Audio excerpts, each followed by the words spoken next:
Komisi Pemilihan Umum menyatakan media elektronik dapat menyiarkan hasil proses penghitungan cepat pemilu serentak 2019 2 jam setelah TPS ditutup. Ya, namun Ikatan Jurnalis Televisi Indonesia menilai makna hitung cepat akan hilang jika hasil quick count tidak segera ditayangkan sesuai pemungutan suara.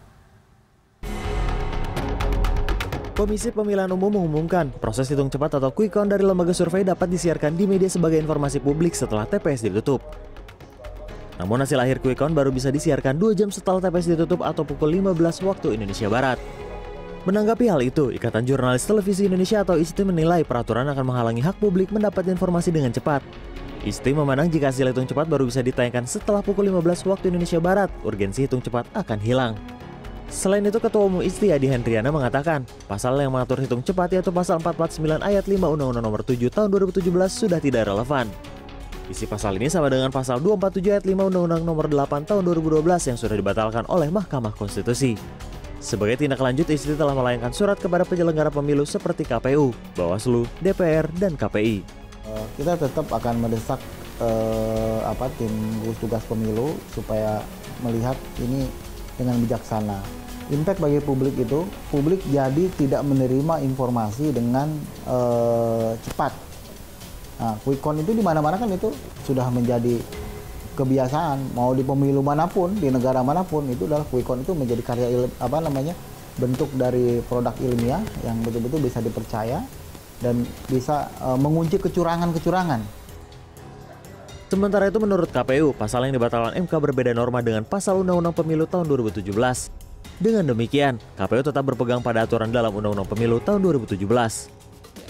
Yang memang diatur dalam Undang-Undang 7 tahun 2017 kan hasil jajak pendapat itu dapat diumumkan kepada publik 2 jam. Jadi tentu saja prosesnya ya boleh saja. Kalau Undang-Undang 7 tahun 2017 tidak multitafsir, tetapi memang kalau kemudian disandingkan dengan putusan MK yang sudah menganulir, membatalkan norma yang substansinya sama, itu menjadi multitafsir. Wakil Ketua Komisi 2 DPR Nihayatul Wafiroh menyatakan, aturan penayangan hasil hitung cepat di televisi dan media lain berdasarkan pasal 449 UU Pemilu, disesuaikan dengan kondisi di lapangan dan masukan dari masyarakat. Dengan aturan penayangan 2 jam pasca pemungutan suara, perhitungan suara di TPS akan berjalan dengan baik karena tidak terpengaruh hasil hitung cepat. Kita pengalaman selama ini pilkada pemilu yang ada, setelah ada quick count itu menjadikan masyarakat yang belum datang ke TPS itu males untuk datang. Jam 11 dan 12 itu quick count kan sudah muncul kadang-kadang.